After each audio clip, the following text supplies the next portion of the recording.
എംപുറാൻ എംപുറാൻ എംപുറാൻ, എവിടെ നോക്കിയാലും എംപുറാനാണ്. ഇൻസ്റ്റഗ്രാമോ ഫേസ്ബുക്കോ യൂട്യൂബോ ഒന്നും തുറക്കാൻ പറ്റാത്ത അവസ്ഥയാണ്. എല്ലാ സ്ഥലത്തും L2E എംപുറാനെന്നും പറഞ്ഞ് നിറഞ്ഞിരിക്കുകയാണ്.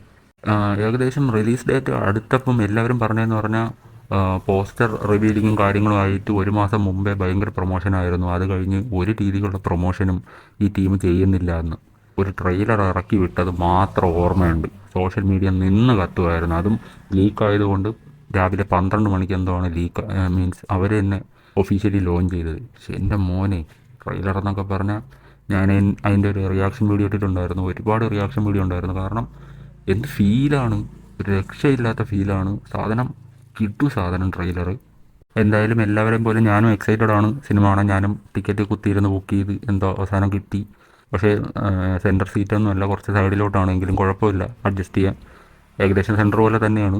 ഈ അടുത്ത കാലത്തൊന്നും ഒരു സിനിമയ്ക്ക് ഇത്രയും ഒരു ഹൈപ്പുണ്ടായിരുന്നു. ബട്ട് അറിയാലോ, തിയേറ്ററിൽ വന്ന് ഫ്ലോപ്പായ ഇഷ്ടം പോലെ സിനിമ ഉണ്ട്. പക്ഷേ ഈ രീതിക്കുള്ളൊരു ഹൈപ്പും ഇത്രയും തിരക്കും, ഈവൻ ബുക്ക് മൈ ഷോ വരെ ക്രാഷായി അവരുടെ സൈറ്റ്. അപ്പോൾ ഒന്ന് ആലോചിച്ച് നോക്കി എന്തൊക്കെ രീതിയിലുള്ള ബുക്കിംഗാണ് വന്നതെന്ന്. അത് പറഞ്ഞില്ല, ആദ്യമൊക്കെ പ്രൊമോഷൻ ഇല്ല എന്നായിരുന്നു. ഫ്രീ ഓഫ് കോസ്റ്റിൽ എന്തുമാത്രം പ്രൊമോഷനാണെന്ന് അവർക്ക് കിട്ടിയത്. ബുക്ക് മൈ ഷോ ക്രാഷ് ആയപ്പോൾ അത് വലിയൊരു ന്യൂസായി. ന്യൂസ് ചാനൽസൊക്കെ അത് ചുമ്മാ ഇങ്ങനെ ടെലികാസ്റ്റ് ചെയ്തുകൊണ്ടിരിക്കുമായിരുന്നു. അപ്പം അതിനേക്കാളും എന്ത് വലിയ പ്രൊമോഷനാണ് അവർക്ക് കിട്ടാനുള്ളത് ഈ ടീമിന്, അതായത് എംപുരാൻ ടീമിന്. വേറെ എനിക്ക് തോന്നുന്നു ഇനി പ്രൊമോഷൻ അവർ പോയില്ലെങ്കിലും കുഴപ്പമില്ല, കാരണം അമ്മാതിരി പ്രൊമോഷനാണ് കിട്ടിയിരിക്കുന്നത്. നിങ്ങൾ കണ്ടു കാണും ഒരുപാട് വീഡിയോസ്, അതായത് ബുക്ക് ചെയ്യാൻ വേണ്ടി തിയേറ്ററിൻ്റെ മുമ്പിൽ ക്യൂ നിൽക്കുക, ഗേറ്റ് തുറക്കുമ്പോൾ ഓടുക. ആ വീഡിയോസ് ഞാൻ എന്തായാലും ഇവിടെ പ്ലേ ചെയ്യാം.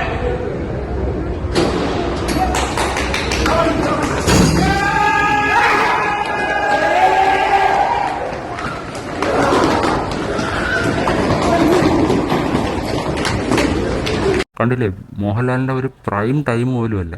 സി അപ്പോൾ അങ്ങനത്തെ ഒരു ടൈമിലാണ് ഇത്രയും വലിയ തിരക്കെന്ന് പറയുന്നത്. പിന്നെ അതിൽ ഒരുപാട് നെഗറ്റീവ് കമൻറ്റ്സ് വരുന്നുണ്ട്. സി ആർക്കും ഒന്നും പറ്റാത്തത് ഭാഗ്യം, അതാണ് ആദ്യം എടുത്ത് പറയേണ്ടത്. കാരണം ഇത്രയും തിരക്ക്, ഇങ്ങനെ ഓടുന്നു, ആർക്കും ഒരു വലിയ പരിക്കൊന്നും ഇല്ലാതെ രക്ഷപ്പെട്ടിട്ടുണ്ട്. ഒരു മരണമൊന്നും സംഭവിച്ചിട്ടില്ല, അതുകൊണ്ട് ഭാഗ്യമെന്ന് പറയാം.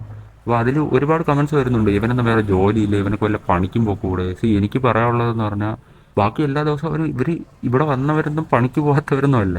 അവർ പോയി പണി നോക്കുന്നവരായിരിക്കും, അവരവരുടെ ജോലിക്ക് രാവിലെ പോകുന്നവരായിരിക്കും. സി ഒരു 3 മണിക്കൂർ അതിനു വേണ്ടി ഒരു ദിവസം അവർ ഒന്ന് ലീവ് എടുത്തെന്ന് പറഞ്ഞ് എന്താണ് പ്രശ്നം? എനിക്കതാ മനസ്സിലാകാത്തത്. കാരണം ഇങ്ങനത്തെ ഒരു ഇത്ര ഹൈപ്പിൽ വരുന്ന ഒരു മോഹൻലാൽ പടം ഇനി ഉണ്ടാവുമെന്ന് തന്നെ ഡൗട്ടാണ്. ഇതിൻ്റെ 3rd പാർട്ട് കഴിഞ്ഞാൽ ഇത്ര ഹൈപ്പിൽ വരുന്ന ഒരു മോഹൻലാൽ പടമോ ഒരു മലയാളം പടം തന്നെ ഉണ്ടാവുമെന്ന് ഡൗട്ടാണ്. അപ്പോൾ അത് വിറ്റ്നസ് ചെയ്യാൻ, അത് ആദ്യത്തെ ദിവസം തന്നെ കാണാനുള്ള ഒരു എക്സൈറ്റ്മെൻറ്റിൽ എല്ലാവരും ടിക്കറ്റ് എടുക്കാൻ വേണ്ടി വെയിറ്റ് ചെയ്യുന്നു. എന്നും പറഞ്ഞാൽ അവർ പണിക്ക് പോകാത്തവരോ ഒന്നും അല്ല. നിങ്ങൾ ആദ്യം അതൊന്നും മനസ്സിലാക്കുക. ചിലപ്പോൾ ആ ഒരു 3 മണിക്കൂറായിരിക്കും അവരെല്ലാം മറന്ന് ആസ്വദിക്കുന്നത്. ഈവൻ ഞാനായാൽ പോലും തിയേറ്ററിൽ പോയി നല്ലൊരു പടമാണെങ്കിൽ, അത് ഫസ്റ്റ് ഡേ കൂടെ ആണെങ്കിൽ എനിക്ക് ഭയങ്കര ഹാപ്പിയാണ് ഞാൻ. കാരണം നല്ലൊരു സിനിമ കാണാൻ പറ്റിയല്ലോ. കാരണം ആ ഒരു 3 മണിക്കൂർ ഇല്ലായിരിക്കും, ഞാൻ ജസ്റ്റ് ഒന്ന് പറഞ്ഞതേ ഉള്ളൂ, ഒരു 2.5 മണിക്കൂർ കൂട്ടുക. 2.5 മണിക്കൂർ കഴിഞ്ഞിറങ്ങുമ്പോൾ അത്യാവശ്യം ഹാപ്പിയാണ് ഞാൻ. കാരണം ആ ഒരു 2.5 മണിക്കൂർ ഞാൻ ഒന്നിനെ പറ്റിയും ചിന്തിക്കില്ല. നല്ലൊരു ഫിലിമാണെങ്കിൽ കണ്ടിറങ്ങുമ്പോൾ ഒരു പോസിറ്റീവ് ഫീലാണ്. അത് എല്ലാവർക്കും പറഞ്ഞാൽ ചിലപ്പോൾ മനസ്സിലാവണമെന്നില്ല. എന്തായാലും അവർ പ്രൊമോഷൻ്റെ ഭാഗമായിട്ട് ഒരു ഇൻ്റർവ്യൂ കൊടുത്തിട്ടുണ്ടായിരുന്നു. പൃഥ്വിരാജ് ആയാലും മോഹൻലാൽ സാറായാലും എല്ലാവരും ഒരു ഇൻ്റർവ്യൂ നടത്തിയിട്ടുണ്ടായിരുന്നു ഇതിൻ്റെ പ്രൊമോഷൻ്റെ ഭാഗമായിട്ട്. അപ്പം അത് കർണാടകയിൽ വെച്ചെന്തോ ആയിരുന്നു. അപ്പം ഒരു ഒരു ഇൻ്റർവ്യൂ നടത്തുന്ന ആൾ, ഒരു സ്ത്രീ വന്ന് ചോദിച്ചത് മാത്രമേ ഓർമ്മയുള്ളൂ. അതായത് ഒരു മലയാളം പടത്തിന് എന്തിനിത്ര ഹൈപ്പ് കൊടുക്കണം ഇവിടെ എന്ന് ചോദിച്ചത് മാത്രമേ ഓർമ്മയുള്ളൂ. അണ്ണാക്കിലടിക്കും പോലത്തെ ഒരു റിപ്ലൈ ആണ് കിട്ടിയത്. എന്തായാലും ഞാൻ ആ വീഡിയോ ഇവിടെ വയ്ക്കാം. అయితే ఇప్పుడు తెలుగులో పెద్ద బ్యానర్స్ నుంచి మ్యాట్ కావచ్చు, రాబిన్ హుడ్ కూడా వస్తుంది. సో మలయాళ సినిమాకి థియేటర్లు ఎక్కిచ్చే అవకాశాలు, హౌస్ఫుల్ కూడా నడుస్తున్నాయి. సో అవకాశం ఉంది. ఒక తెలుగు పర్సన్గా మీరు మలయాళ సినిమాకి ఎక్కువ స్కోప్ ఇచ్చే అవకాశం అదే మలయాళం. ఇప్పుడు అలా అడిగితే మలయాళం తెలుగు అని సపరేట్ చేస్తారు. ఈ రోజు గ్లోబల్ సినిమా కరెక్ట్, ఎక్కడ బాగుంటే అక్కడ చూస్తారు. No, in my conversation I told that we have the habit of accepting films from all over the state. Please try and watch my film. Madam, I distributed Salar in Kerala. Prithviraj Productions distributed KGF 2 in Kerala. so See, I only went to for the release of Pushpa. Yeah. This is a beautiful fraternity. Let us meet together and let us create it. കണ്ടില്ലേ ആ video? ആ പുള്ളിക്കാരി ചോദിച്ചത് മാത്രമേ പുള്ളിക്കാരിക്ക് ഓർമ്മയുള്ളൂ. C മോഹൻലാലൊക്കെ ഒരു സട്ടിലായിട്ടുള്ള രീതിയിൽ, അതായത് ആരെയും മുഖം നോക്കിയൊക്കെയാണ് ഒരുപാട് റിപ്ലൈസ് കൊടുക്കുന്നത്. പക്ഷേ പൃഥ്വിരാജ് എന്ന് പറയുന്ന ആൾ അങ്ങനെയല്ല. മുഖത്തടിച്ച പോലെ റിപ്ലൈ ഇട്ടു. അത് പല ഇൻ്റർവ്യൂസും കണ്ടു വന്നാൽ മതി. പുള്ളിക്കാരൻ്റെ നിലപാട് എന്താണോ അത് പുള്ളിക്കാരൻ ആരുടെ ഫ്രണ്ടിലായാലും അത് വ്യക്തമായിട്ട് പ്രകടിപ്പിക്കും. സോ വാച്ച് യുവർ വേർഡ്സ്, അത്ര എനിക്ക് പറയാനുള്ളൂ. ഞാൻ പണ്ട് മുതലേ ശരിക്കും ഒരു പൃഥ്വിരാജ് ഫാനായിരുന്നു. ആ താൻ തോന്നിയൊക്കെ ഇറങ്ങിയ സമയത്തൊക്കെ ഭയങ്കര ഫാനായിരുന്നു ഞാൻ. കാരണം എനിക്ക് പുള്ളിക്കാരൻ്റെ ആ ഒരു ആറ്റിറ്റ്യൂഡ്, ആ ഒരു വേ ഓഫ് സ്പീക്കിംഗ്, അതേപോലെ തന്നെ ഇംഗ്ലീഷ് ഡെലിവറി, അന്നൊക്കെ ഞാൻ കണ്ണും തള്ളി ഇരുന്ന് പോയിട്ടുണ്ട് പല വീഡിയോസും കണ്ടിട്ട് പുള്ളിക്കാരൻ്റെ ഇംഗ്ലീഷൊക്കെ കണ്ടിട്ട്. സോ അന്ന് മുതലേ ഞാൻ ഫോളോ അപ്പ് ചെയ്യുന്നൊരു നടനായിരുന്നു. പുള്ളിക്കാരന് ക്ലിയർ ആയിട്ടുള്ളൊരു വിഷനുണ്ട്. കാരണം ഇപ്പോഴും പുള്ളിക്കാരൻ്റെ പഴയ ഇൻ്റർവ്യൂസൊക്കെ ഭയങ്കരമായിട്ട് വൈറലാകുന്നുണ്ട്. പല ഇൻ്റർവ്യൂസിനും പറഞ്ഞ കാര്യങ്ങൾ പുള്ളിക്കാരൻ ഇപ്പം നേടിയെടുത്തിട്ടാണ് നിൽക്കുന്നത്. ശരിക്കും പറഞ്ഞാൽ അതിനൊക്കെ ഒരു വലിയൊരു കോൺഫിഡൻസ് തന്നെ വേണം. കാരണം നമ്മൾ ചുമ്മാ ഒരു ഫ്രണ്ട്സിൻ്റെ അടുത്ത് പോയി ചുമ്മാ എനിക്ക് ഇങ്ങനെ ആവണം അങ്ങനെ ആവണം ഞാൻ അത് മേടിക്കും എന്ന് പറയുമ്പോൾ ഇത് റെക്കോർഡഡ് ആയിട്ടുള്ള ഇൻ്റർവ്യൂവിൽ വന്നിരുന്ന് പുള്ളിക്കാരൻ്റെ വിഷൻ ഒരു 10 വർഷം കഴിയുമ്പോൾ അല്ലെങ്കിൽ 15 വർഷം കഴിയുമ്പോൾ പുള്ളിക്കാരൻ എന്തായിരിക്കും എന്ന് പറയണമെങ്കിൽ അതിന് വേറെ ലെവൽ കോൺഫിഡൻസ് തന്നെ വേണം.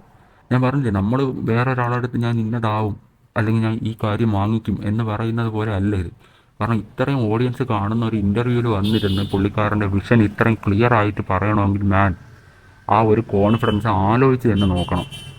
എനിക്കൊന്നും ആ കോൺഫിഡൻസ് ഒന്നുമില്ല. എനിക്ക് എൻ്റെ ഫ്രണ്ട്സിൻ്റെ അടുത്ത് പോലും ഇങ്ങനെ വന്നിരുന്ന് ഞാൻ ഇങ്ങനെ ആവും അല്ലെങ്കിൽ ഭാവിയിൽ ഇന്ന സാധനം വാങ്ങിക്കും എനിക്ക് പറയാൻ ഒരു കോൺഫിഡൻസും ഇല്ല. അപ്പം അങ്ങനെയുള്ള ഒരു കൂട്ടം ആളുകളുടെ ഇടയിൽ നിന്നാണ് പുള്ളിക്കാരൻ ഒരു ഇൻ്റർവ്യൂവിലൊക്കെ വന്നിരുന്ന് പറയുന്നത്. ഒരു ഇൻ്റർവ്യൂ ഇപ്പം വൈറലാവുന്നുണ്ട്. അതായത് മലയാള സിനിമയുടെ അംബാസിഡർഷിപ്പ് പുള്ളിക്കാരന് വേണമെന്ന് പറയുന്നു. ഇതിലപ്പുറം എന്താണ് ഇനി കാണിച്ചു കൊടുക്കാനുള്ളത് പുള്ളിക്കാരന്? കാരണം അമ്മാതിരി സാധനങ്ങളാണ് ചെയ്ത് വെച്ചേക്കുന്നത്. We have never announced the budget of this film.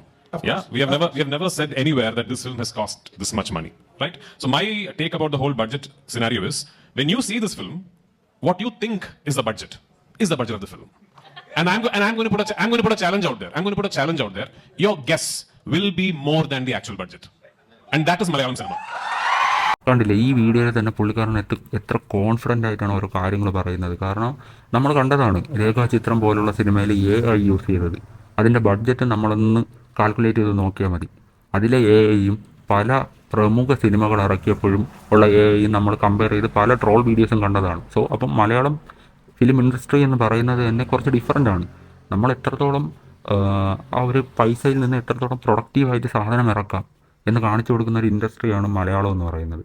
അപ്പോൾ അങ്ങനത്തെ ഒരു ഇൻഡസ്ട്രിയിൽ ഇങ്ങനെ ഒരു ഫിലിം പുള്ളിക്കാരൻ എടുക്കണമെങ്കിൽ പുള്ളിക്കാരൻ അത് വേറെ ലെവൽ തന്നെയാണ്. ഞാനൊരു ഫാൻ ബോയ് ആയതുകൊണ്ടൊന്നും പറയുന്നില്ല, ഭയങ്കര ഫാൻ ബോയ് ഒന്നുമല്ല. ഞാൻ പറഞ്ഞില്ല, പുള്ളിക്കാരൻ്റെ നിലപാടും ആ ഒരു വേ ഓഫ് ടോക്കിങ്ങും, പ്രത്യേകിച്ച് ഞാൻ പറഞ്ഞു ആ പുള്ളിക്കാരൻ്റെ ഇംഗ്ലീഷ് ഡെലിവറി, അത് കണ്ടാണ് ശരിക്കും പറഞ്ഞാൽ അന്ന് ഫാനായി പോയത്. അപ്പോൾ ഞാൻ പറഞ്ഞു വന്നതെന്ന് പറഞ്ഞാൽ പുള്ളിക്കാരൻ ആ വീഡിയോയിൽ തന്നെ ചലഞ്ച് ചെയ്യുന്നുണ്ട്. കാരണം നിങ്ങൾ വിചാരിക്കുന്ന കാട്ടിയും എത്രയോ കുറവായിരിക്കും ഇതിൻ്റെ ബഡ്ജറ്റ് എന്ന്. സോ അങ്ങനെ ഒരു സാധനം പടച്ച് വെച്ചിട്ട് ഇത്രയും കോൺഫിഡൻ്റ് ആയിട്ട് പറയണമെങ്കിൽ അതിൽ എന്തെങ്കിലുമൊക്കെ എലിമെൻറ്റ്സ് ഉണ്ടാവും. അല്ലാതെ ചിലരെ പോലെ വന്നിരുന്ന് മറ്റേ തിയേറ്റർ കുലുങ്ങും എന്നൊക്കെ പറഞ്ഞ് തള്ളും പോലെ ആയിരിക്കില്ല മേ ബി. എന്തായാലും ലൂസിഫറിൽ നമ്മൾ കണ്ടതാണ് പൃഥ്വിരാജിൻ്റെ മേക്കിങ്ങും ആ ഫിലിമിൻ്റെ ക്വാളിറ്റിയും എല്ലാം. പിന്നെ ഞാൻ ഈ സിനിമയ്ക്ക് കൂടുതലായിട്ട് എക്സൈറ്റഡ് ആവുന്നതെന്ന് പറഞ്ഞാൽ മോഹൻലാൽ എന്ന ഒരു ബ്രാൻഡ് മാത്രമല്ല, ശരിക്കും പറഞ്ഞാൽ പൃഥ്വിരാജ് എന്ന ഡയറക്ടറും അതുപോലെ മുരളി ഗോപി എന്ന റൈറ്ററും, ഈ 2 കാര്യങ്ങളാണ് എന്നെ കൂടുതൽ എക്സൈറ്റഡ് ആക്കുന്നത് ഈ സിനിമ കാണാനായിട്ട്. കാരണം പുള്ളിക്കാരൻ്റെ, അതായത് മുരളി ഗോപിയുടെ കമ്മാര സംഭവം ശരിക്കും പറഞ്ഞാൽ നല്ലൊരു സിനിമയായിരുന്നു. അത് ശരിക്കും പറഞ്ഞാൽ അതിൻ്റെ ട്രെയിലറൊക്കെ ഇറക്കിയപ്പോൾ എല്ലാവരും വിചാരിച്ചു അതൊരു മാസ് പടമായിരിക്കുമെന്ന്. പക്ഷേ സെക്കൻഡ് ഹാഫിലായിരുന്നു അതിൻ്റെ മാസ് ഫുള്ളും. അതുപോലെ ഫസ്റ്റ് ഹാഫുമായിട്ട് ഒരു ബന്ധമില്ലാത്ത രീതിയിലാണ് സെക്കൻഡ് ഹാഫ് എടുത്തു വെച്ചത്. പക്ഷേ അതിൽ പറഞ്ഞിരിക്കുന്ന കഥ അത് ശരിക്കും പറഞ്ഞാൽ നല്ലപോലെ ഡിസ്കസ് ചെയ്യേണ്ട ഒരു കഥയാണ്. കാരണം ചരിത്രം നമുക്ക് എങ്ങനെ വേണോ മാറ്റിമറിക്കാം. ഈ നല്ലവനെ ചീത്തയാക്കാൻ, ചീത്തയായിട്ടുള്ള നല്ലവനാക്കാം, ഒരു സിനിമ പിടിച്ചാൽ മതി എന്ന രീതിയിൽ പോർട്രേറ്റ് ചെയ്യുന്ന ഒരു സിനിമയാണ് കമ്മാര സംഭവം എന്ന് പറയുന്നത്. എനിക്ക് ഭയങ്കരമായിട്ട് ഇഷ്ടപ്പെട്ടതായിരുന്നു. കാരണം ആ സമയത്തായിരുന്നു ദിലീപിൻ്റെ കേസും അതേപോലെ രാമലീലയൊക്കെ ഹിറ്റായി നിന്നത്. സോ ഞാൻ ഒരിക്കലും മറ്റേ ദിലീപിൻ്റെ ഫാൻ ബോയ് അങ്ങനെ സംസാരിക്കുന്നതല്ല, ഞാൻ പറഞ്ഞത് എൻ്റെ ഓർമ്മയിൽ നിന്ന് ഞാൻ പറഞ്ഞതാണ്. എനിക്ക് ഭയങ്കര ഇഷ്ടപ്പെട്ടൊരു സിനിമയായിരുന്നു കമ്മാര സംഭവം, അതിൻ്റെ കഥയിൽ. പക്ഷേ അതിൻ്റെ മേക്കിങ്ങിനാണ് കുറച്ച് ഫ്ലോപ്പ് വന്നത്. സോ ഞാൻ പറഞ്ഞില്ലേ, മുരളി ഗോപി എന്ന റൈറ്ററും അതുപോലെ പൃഥ്വിരാജ് എന്ന ഡയറക്ടറും. അപ്പോൾ ഈ 2 ഫാക്ടേഴ്സും കൂടെ ഉണ്ട് എന്നെ കൂടുതൽ ഇതിലോട്ട് അട്രാക്ട് ചെയ്യാനും ഞാൻ എക്സൈറ്റഡ് ആവാൻ കാരണവും. എല്ലാ ഈ ഇതിലെ ബേസിക് ക്യാരക്ടേഴ്സിൻ്റെയും ഒരു ഇൻട്രൊഡക്ഷൻ ലൂസിഫറിൽ കൊടുത്തിട്ടുണ്ട്. എമ്പുരാനിൽ വരുമ്പോൾ എമ്പുരാൻ ഒരു ലൂസിഫറിൻ്റെ തുടർച്ചയായിരിക്കെ തന്നെ ഒരു പുതിയ ലോകം ക്രിയേറ്റ് ചെയ്യുകയും ആ ലോകത്തിലൂടെ ഈ പഴയ ഓർമ്മയിൽ നിന്നുള്ള ലോകം വരികയും അതിലൊരു കണ്ടിന്യൂഷൻ ഉണ്ടാവുകയും ചെയ്യുന്ന ഒരു രീതിയാണ് എമ്പുരാനിൽ സ്വീകരിച്ചിരിക്കുന്നത്. ഇത് ഓൾറെഡി 3 പാർട്സ് മനസ്സിലുള്ളതാണ്. അതിൻ്റെ മിഡ് പീസാണ് ഈ ഒരു വീഡിയോയിൽ നിന്ന് തന്നെ വ്യക്തമാണ്. കാരണം പുള്ളിക്കാരൻ പറയുന്നുണ്ട് വേറൊരു ലോകം, വേറൊരു വേൾഡ് തന്നെ ക്രിയേറ്റ് ചെയ്യുന്നുണ്ട് അവർ. അപ്പം ഒരുപാട് ക്യാമിയോ റോൾസും കാര്യങ്ങളൊക്കെ വരാൻ ചാൻസ് ഉണ്ട്. അതുകൊണ്ട് സൂപ്പർ എക്സൈറ്റഡ് ആണ് ഞാൻ എന്തായാലും ഫിലിമിൽ. ഈ മുരളി ഗോപിയുടെ ഫുൾ ഈ ഇൻ്റർവ്യൂ ഒന്ന് കണ്ടു നോക്കണം. അതിൽ കുറേ കാര്യങ്ങൾ പറയുന്നുണ്ട്. ലൈക്ക് ഇല്ലുമിനാറ്റിയൊക്കെ ഇഷ്ടം പോലെ പറയുന്നുണ്ട് അതിനെ പറ്റിയൊക്കെ. ഞാൻ എന്തുവാ ഈ ലൂസിഫർ ഇറങ്ങും മുമ്പേ ഈ ഇല്ലുമിനാറ്റി എന്ന് പറയുന്ന ഒരു സംഭവത്തെ പറ്റി കേട്ടിട്ടുണ്ട്. അതുപോലെ ആ സമയത്ത് എൻ്റെ അന്നൊക്കെ ഇൻ്റർനെറ്റ് പരിമിതമാണ്, പക്ഷേ ഉള്ള സമയത്ത് കിട്ടുന്ന സമയത്തൊക്കെ ഞാൻ ഇതിനെപ്പറ്റി സെർച്ച് ചെയ്ത് നോക്കുന്നുണ്ടായിരുന്നു. പക്ഷേ അതിൽ കൂടുതൽ അറിയാൻ പറ്റിയത് ഭയങ്കര മോശം ഇൻസിഡൻസ് ഒക്കെയാണ് ഞാൻ കൂടുതലായിട്ടും വായിച്ചിട്ടുള്ളത്. അന്നെന്ന് പറയുമ്പോൾ ഞാൻ എത്ര 9-ലോ 10-ലോ ഒന്ന് പഠിക്കുന്നു. അപ്പോൾ എനിക്കതൊന്നും ഉൾക്കൊള്ളാൻ പറ്റില്ലായിരുന്നു. അങ്ങനത്തെ കാര്യങ്ങളായിരുന്നു ശരിക്കും പറഞ്ഞാൽ അറിഞ്ഞു തുടങ്ങിയത്. പിന്നെ പോകെ എനിക്ക് മനസ്സിലായി അതിൽ എഴുതി വെച്ചിരിക്കുന്ന എല്ലാം സത്യമാണെന്ന്. സത്യമായ രീതിയിൽ പല കാര്യങ്ങളും ഇവിടെ നടക്കുന്നുണ്ടായിരുന്നു. കുറച്ച് ഞാൻ പറഞ്ഞില്ലേ, ആകെ ഇച്ചിരി കുറച്ചാണ് ഞാൻ വായിച്ചിട്ടുള്ളത്. ആ വായിച്ച സംഭവങ്ങളെല്ലാം നടന്നിട്ടുണ്ട്. അത് എക്സ്പ്ലെയിൻ ചെയ്യാൻ എനിക്ക് വലിയ താല്പര്യമില്ല. അതവിടെ നിൽക്കട്ടെ. അപ്പം ഇല്ലുമിനാറ്റി ഞാൻ പറഞ്ഞില്ലേ, ഈ ഒരു ലൂസിഫർ ഇറങ്ങിയ ശേഷം അതിനെപ്പറ്റി കൂടുതലായിട്ട് ചർച്ച നടന്നിട്ടുണ്ടായിരുന്നു. ഇതിനു മുമ്പേ ചർച്ചകൾ നടക്കുന്നുണ്ടായിരുന്നു, പക്ഷേ അത്ര വൈഡായിട്ട് നടക്കുന്നില്ലായിരുന്നു. അപ്പോൾ ഇങ്ങനത്തെ ഒരു സിനിമയിൽ ഇല്ലുമിനാറ്റിയെ പറ്റി പറഞ്ഞപ്പോൾ സ്വാഭാവികമായിട്ട് എല്ലാവരും അതിനെപ്പറ്റി ചർച്ച ചെയ്തിട്ടുണ്ടായിരുന്നു. ഒരുപാട് ആ സമയത്ത് ഇൻസ്റ്റാഗ്രാമോ സോഷ്യൽ മീഡിയ ഏത് തുറന്നാലും ഇല്ലുമിനാറ്റി ഇത് കാണാൻ തന്നെയായിരുന്നു. വേറെ ഒന്നും നോക്കണ്ടായിരുന്നു. ഈ സോഷ്യൽ മീഡിയാസ് എടുത്ത് നോക്കിയാൽ ഇഷ്ടം പോലെ കമ്പാരിസൺ അല്ല, ഒരു ഡീറ്റെയിൽ ആയിട്ട് പറയുന്നതും ഡാർക്ക് വെബും അങ്ങനെ കുറേ കാറ്റഗറി ഓഫ് സാധനങ്ങൾ ആ സമയത്ത് പൊങ്ങി വന്നിട്ടുണ്ടായിരുന്നു. അതുപോലെ തന്നെ ഇതിൽ ഡ്രഗ്സിൻ്റെ കാര്യമൊക്കെ ഒരുപാട് ഡിസ്കസ് ചെയ്യുന്ന ഒരു സിനിമയാണെന്നും പറഞ്ഞിട്ടുണ്ട്.